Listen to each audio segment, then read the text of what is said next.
E Deus o fez cair em pesado sono e lhe edificou uma auxiliadora idônea, uma ajudadora, alguém que estivesse ali e que recebeu junto com ele a mesma comissão: cultivar, guardar, encher a terra e sujeitá-la. Só que quando Adão acordou, o que ele fez? A comissão agora não era para o casal? Não era para os dois? Pois você não acredita que ele foi trabalhar sozinho e deixou a mulher em casa? Ali, os dois deveriam agora desenvolver aquelas atividades como parceiros, mas o pobre do Adão saiu porque ele já estava acostumado a fazer assim. Era o que ele fazia. E deixou a Eva sozinha. Aí, abriu-se a oportunidade, veio a serpente, passou uma conversa de um capítulo com ela, derrubou Eva, e Eva derrubou Adão, e estamos aqui hoje. Bom, 1 Coríntios capítulo 7. Vamos agora ver o que a palavra nos orienta para nós voltarmos a esse princípio. Por isso, irmãos, só um pequeno parêntese, a exemplo dessa história registrada acerca de Adão e Eva, aprendam uma coisa: nós precisamos estar juntos em todos os momentos. Nós precisamos estar conectados com nosso cônjuge em todos os momentos. Uma irmã me falava algo quando eu ia orientar jovens, eu guardei e às vezes eu até repasso. Ela diz assim para jovens irmãs, quem não dá assistência abre concorrência. Não sei se isso vocês já ouviram também, mas a questão é, nós fomos feitos para estarmos conectados, para sermos uma só carne. Agora nós precisamos saber que nesse processo nós temos um inimigo que ronda e que busca oportunidades para impedir o nosso serviço, para impedir que o poder de Deus se expresse a partir da nossa casa. Por isso nós devemos vigiar e exercer o poder e a autoridade do Senhor para cercar a nossa casa. Quais são as principais dificuldades? Desde a época ali dos apóstolos, já havia muitas dificuldades de relacionamento. A igreja de Corinto nos ajuda, porque ela mandou um questionário para Paulo com muitas perguntas para resolver todos os problemas. Paulo, como é que a gente faz no casamento com relação a A, B, C, D? E aí foi-se lá o alfabeto grego todinho de perguntas relacionadas ao viver conjugal na vida da igreja vivida ali na cidade de Corinto. E Paulo aproveita aqui em 1 Coríntios 7 para responder essas perguntas. E ele começa: quanto ao que me escrevestes, ele falando como solteirão convicto, um daqueles raros que nós falamos que receberam o dom de não precisar de se casar, mas então a partir desse ponto de vista ele fala: de minha parte, eu acho que é bom que o homem não toque mulher. Mas, por causa da impureza, cada um tem a sua própria esposa e cada um o seu próprio marido. Enquanto jovens, enquanto crianças, qual é o verbo que é muito conjugado por eles? Receber, me dá, eu quero. Eles são apenas canais de recebimento das benesses da casa, da família. Mas quando vai se falar aqui no casamento, o verbo mudou. Capítulo 7, versículo 3 fala: o marido conceda à esposa o que lhe é devido, e também semelhantemente a esposa ao seu marido. Então agora o verbo não é mais apenas receber. Agora nós precisamos também aprender a conjugar o conceder. Eu preciso doar, eu preciso dar, eu preciso investir na pessoa que Deus designou para cuidar de mim.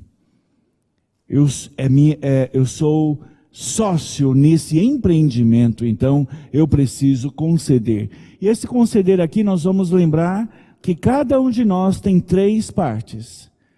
Nós temos o Espírito. Então, irmãos, vocês precisam conceder bênção sobre as suas esposas. Irmãs, vocês precisam abençoar os seus maridos, orar por eles. Irmãs e irmãos, nós precisamos cercar espiritualmente o nosso companheiro com toda sorte de bênção espiritual. Você tem esse poder.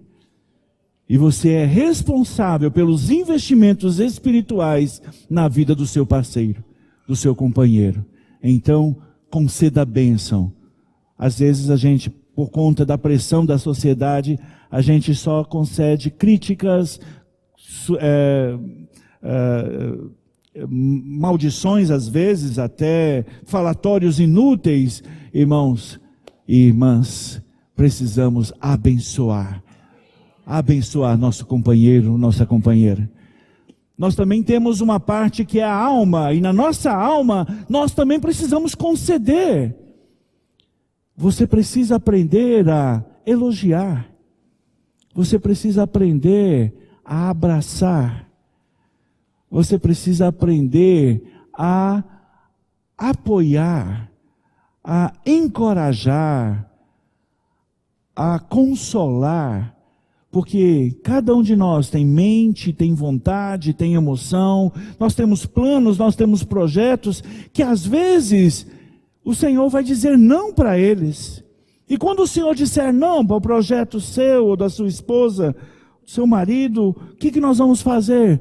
Nós precisamos, como parceiros naquele investimento, estar ali juntos e falando, olha, o Senhor fechou a porta agora, mas vamos continuar juntos até o Senhor abrir outra porta. Não ganhamos nada desanimando os dois. Eclesiastes já nos orienta, é melhor serem 2 do que 1. Porque um caindo, o outro o levanta. Se alguém vier contra um, os 2 resistem. E na hora de ganhar também ganha dobrado. Então, economicamente é melhor serem 2. Por isso, irmãos, invistam também na alma do seu companheiro. Ele está estudando, encoraja a estudar, que não é fácil não. São raros os que conseguem estudar até se tornarem grandes causídicos. Não é fácil, mas alguns conseguem. Eu vou expor para vocês aqui a minha necessidade, a minha dificuldade.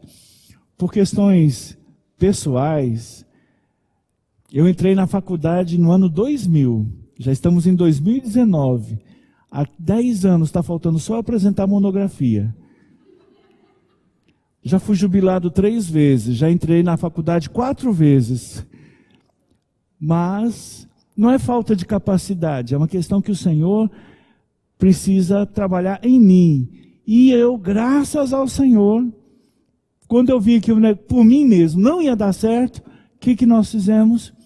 Eu investi no curso da minha esposa, ela se formou, se tornou especialista em ABNT, aí agora, depois dela formada, agora ela está me ajudando a finalizar essa monografia, e agora esse filho vai nascer em nome de Jesus.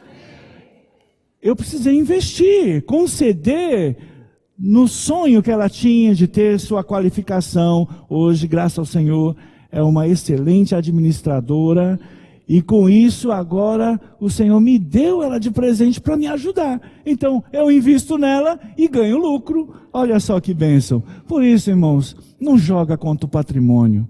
Invista no seu companheiro, invista na sua esposa, invista na sua emoção, na sua mente, e nos seus planos e projetos, porque tudo isso volta com juros e dividendos. Muito bom.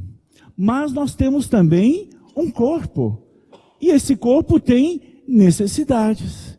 E nós precisamos também conceder a cada um o que é necessário. Nós precisamos de prazer, nós precisamos de água, de ar, nós precisamos de muitas muitas coisas básicas. Irmãos, a vida sexual também faz parte desse pacote. E ela já estava lá antes da queda, graças a Deus, aleluias. Então, nós não podemos colocar essa questão na mesa de barganha, na mesa de trocas, ou na chantagem emocional. Você não vai falar assim, não, porque você não fez o que eu pedi, você vai ficar 5 dias sem tomar água aqui em casa. O que acontece? Pode acontecer de tomar água na casa do vizinho. Tá certo? Irmãos e irmãs, nós precisamos cercar nossa casa. Por isso, Paulo já começa logo aqui, ele solteiro, mas inspirado pelos oráculos divinos, ele já começa logo com a voadora aqui. Casal, olha, antes de tudo, vamos parar com essa confusão de colocar a relação sexual na mesa de negociação. Isso não está na negociação. Vamos negociar outras coisas. Isso faz parte das necessidades básicas. Mas você precisa respeitar o que cada um tem como histórico de vida. Às vezes nós temos dificuldade, pela nossa própria formação cultural, às vezes a gente tem dificuldade de conversar. Coisas simples. O que você gosta, como você gosta, qual a melhor parte, qual a parte que te incomoda. Conhecer um pouco da história. Às vezes, nosso companheiro, nossa companheira, passou por uma situação de trauma, e aquilo está repercutindo, e é um peso que ela está carregando até hoje. Precisamos, e há profissionais que podem nos ajudar nesse processo. Precisamos de buscar ajuda para poder desbloquear e nos desembaraçar de todo o peso. Por quê? Porque Adão e Eva, quando eles estavam ali, logo em Gênesis 1, 28, na sequência fala o seguinte, que eles estavam nus e não se envergonhavam. Porque o casamento, nos planos de Deus, ele envolve transparência. Estar nu ali não é só com relação à libido, não, é com relação a você não ter nada que esconder.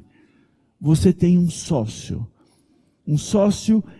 pleno, que tem direito a todas as ações, e vocês entraram em uma parceria. Então, vamos aprender a colocar em comunhão todo o nosso peso, tudo que nos aflige, tudo que nos prende, tudo que nos amarra, para que nós possamos desimpedidamente estabelecer uma casa para a honra e glória do Senhor. E Paulo vai continuando aqui em 1 Coríntios 7, falando ali sobre a questão da sexualidade, que é a primeira pergunta. Depois, a partir do 8, fala, aos solteiros e viúvos, eu acho ainda que é bom que eles ficassem assim, mas se vocês não se dominarem, é melhor casar do que viver em brasas, queimando. E é o que Satanás usa na nossa juventude. Quando vê um jovem, por conta dos hormônios em brasas, que ele faz? Joga lenha, para ver o negócio se queimar rápido. E muitas vezes, irmãos, nós chegamos no casamento com muitas feridas já, com muitas cicatrizes já. E nós precisamos nos desembaraçar de todo o peso e do pecado que tenazmente nos assedia. A nossa história pode ser um peso que nós levamos para o nosso relacionamento e que prejudica a nossa comunhão plena com o nosso cônjuge e com Deus. Nós precisamos aprender a buscar transparência no relacionamento conjugal. Às vezes, nós precisamos até mesmo de ajuda profissional. Um psicólogo, um médico, às vezes basta a comunhão com os irmãos, com outros casais mais experientes, para que a gente possa aprender como jogar fora algumas coisas que nós considerávamos importantes, necessárias, mas que os irmãos podem nos ajudar a ver que é madeira, feno, palha, não tem valor. Você não precisa ficar sofrendo e carregando aquele peso. Joga fora, porque o Senhor tem ouro, prata e pedras preciosas para depositar em você. O seu casamento pode ser precioso, pode ser invejável, pode ser até mesmo desejável para outros jovens falar: puxa, quando eu casar, eu quero ter uma vida assim, eu quero ter um relacionamento assim, em que o marido faça a coisa mais difícil que ele consegue, que é amar sua esposa. Não sou eu que estou falando. Efésios 5 nos diz. Se você, quando Paulo fala, olha, eu vou falar o que o marido precisa fazer. Marido, você precisa aprender a amar. Porque definitivamente não é uma coisa simples de fazer. Amar, você precisa amar de acordo com o padrão de Cristo. E qual é o padrão de Cristo? Se entregar. Se doar para que ela possa ser apresentada a Deus santa, perfeita, sem mácula, sem ruga, impecável. A sua esposa, pelo seu investimento nela, precisa se tornar um tipo da igreja nessa terra. Pelo investimento do marido. Esse investimento, a Bíblia classifica como amor. Amor é investir para que a sua esposa cresça e se torne brilhante nessa terra, resplandecendo a vida de Deus. E para as esposas, o problema, e aí volto lá para Gênesis, o problema da esposa, e quando a Bíblia fala que se para o marido a dificuldade é amar, para a esposa a dificuldade é submeter, que em outras traduções é respeitar. Por quê? Porque ela é muito capaz. Ela é multifuncional. É uma série avançada, tem Wi-Fi e tudo, capta as coisas no ar. E nós somos analógicos. E ainda conexão de escada às vezes. É complicado. Irmãs, se apiedem de nós, por favor. As mulheres, elas são muito capazes, mas o desafio para a mulher no casamento, dentro dos planos de Deus, é colocar toda essa capacidade a serviço de um projeto comum. A mulher pode sair fazendo as coisas sozinha? Pode, ela consegue. Ela consegue trabalhar, ser mãe, ser profissional, ser estudante, desenvolver várias atividades, ter vários crachás ao mesmo tempo. Mas a orientação e o princípio dado aqui é que a graça da mulher é colocar toda essa capacidade na comunhão. Não vamos mais fazer o mesmo erro lá de Gênesis, cada um para o seu lado, resolvendo a sua vida. Os dois caíram por conta disso. A solução é, vamos colocar nossos planos e projetos juntos, vamos construir juntos a nossa história na presença do Senhor. Com a capacidade da mulher, com a força do homem, estando dois reunidos e pedindo ao Pai, o Pai responde e o Pai atende.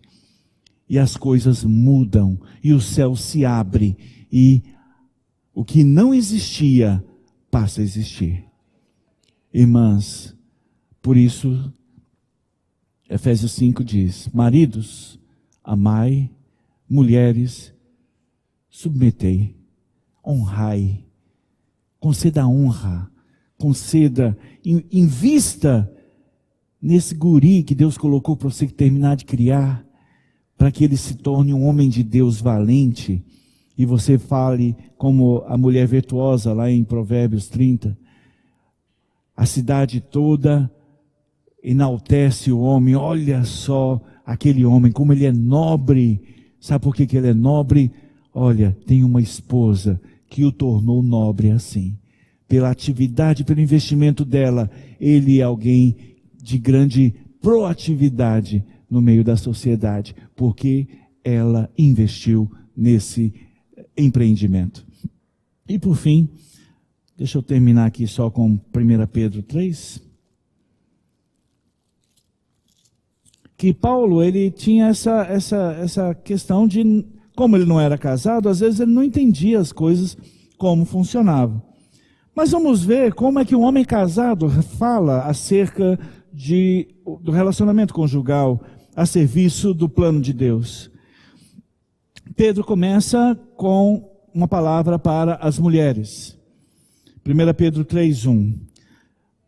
Mulheres, sede vós igualmente submissas a vosso próprio marido, para que, se ele ainda não obedece à palavra, seja ganho sem palavra alguma. 2 milagres aconteceram aqui. O marido foi ganho e a mulher não falou nada.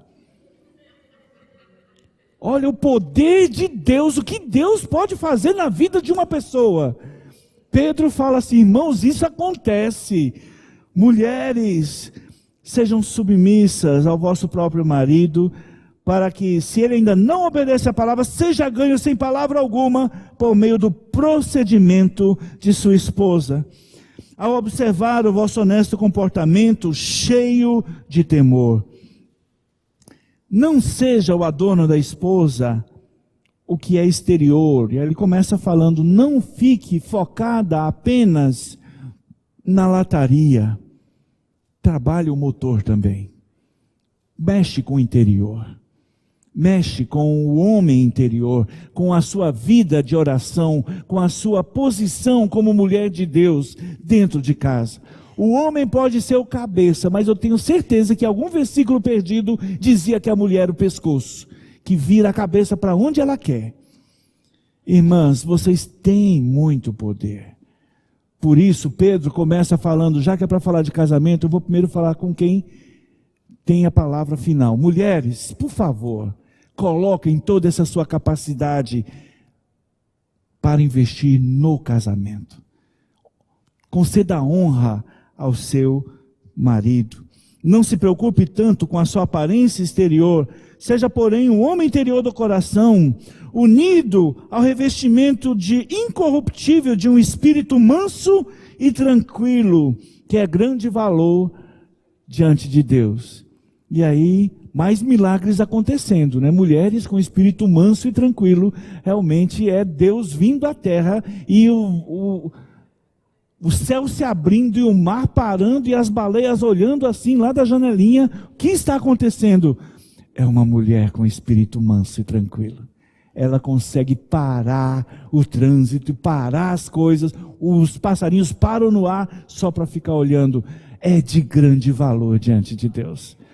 Irmãs, vocês precisam assumir a sua posição de auxiliadoras idôneas dentro da sua casa. Que mais? Depois fala aqui, dá exemplos de outras mulheres, aí fala de Sara e Abraão, que tinham esse tipo de relacionamento. E lá, aí foram 6 capítulos falando para as mulheres. Aí para os maridos, mais uma vez, um versículo, 6 capítulos não, 6 versículos. De 1 a 6 falando para as mulheres. Aí para os maridos, um versículo só, tá bom. Maridos, igualmente, vivei a vida comum do lar. Meu amigo, na sua casa você não é visitante, você não é hóspede, e mesmo que seja você que trabalha, você não está pagando diária ali para ter serviço a todo momento. Você é parte desse empreendimento, por isso você precisa se associar às necessidades da casa. Seja ativo em perceber o que está precisando ser feito. Não fique apenas assistindo aquele ser multifuncional 7.0 com Wi-Fi e etc. rodando e voando pela casa toda. Quando você viu saindo por uma porta, já entrou pela outra. E você ali só preocupado. Quem vai jogar hoje?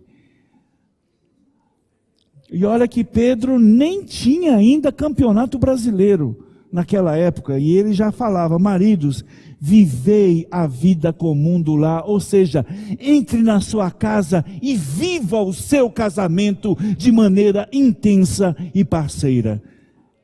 Traduzindo, que às vezes, irmãs entendam, para a gente às vezes precisa traduzir, a gente não está entendendo, tá certo? Então traduzindo, viva intensamente o seu casamento.